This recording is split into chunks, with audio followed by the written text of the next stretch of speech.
इसी ज़माने में एक जंगल में चार्ली नाम का एक खूबसूरत उल्लू रहता था। चार्ली को रात भर आसमान में उड़ना पसंद था। वो अक्सर रात को आसमान पर बहुत ऊंचा उड़ता।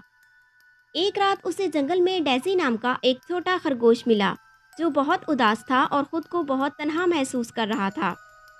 चार्ली ने डेज़ी से उसकी उदासी की वजह पूछी तो उसने बताया कि वो इस जंगल में अपने घर का रास्ता भूल चुका है।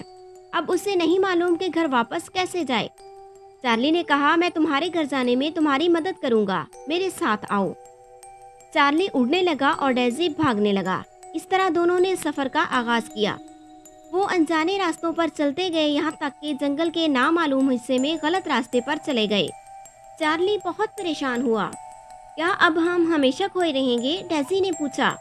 नहीं नहीं, घबराओ मत, हम कोशिश जारी रखेंगे और जल्द ही दोबारा अपने घर ढूंढ लेंगे। अचानक उन्होंने चांद की रोशनी में एक घर देखा। वो जल्दी से इस घर की तरफ दौड़े। ये एक मेहरबान और नरम दिल बुढ़िया का घर था। बुढ़िया ने दरवाज़ा खोला और दोनों को अंदर आने को कहा।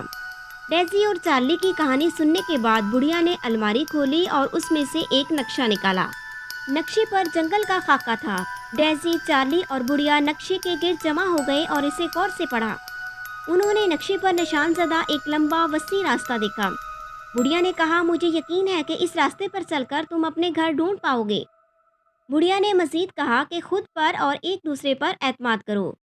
उन्होंने नक्शे पर दी गई हदायत पर अमल किया और आखिरकार निशानजदा जगह पर पहुंच गए। इसी जगह डेज़ी का घर था। डेज़ी के घर वाले बेचैनी से उसका इंतजार कर रहे थे। वो डेज़ी को देखकर बहुत खुश हुए।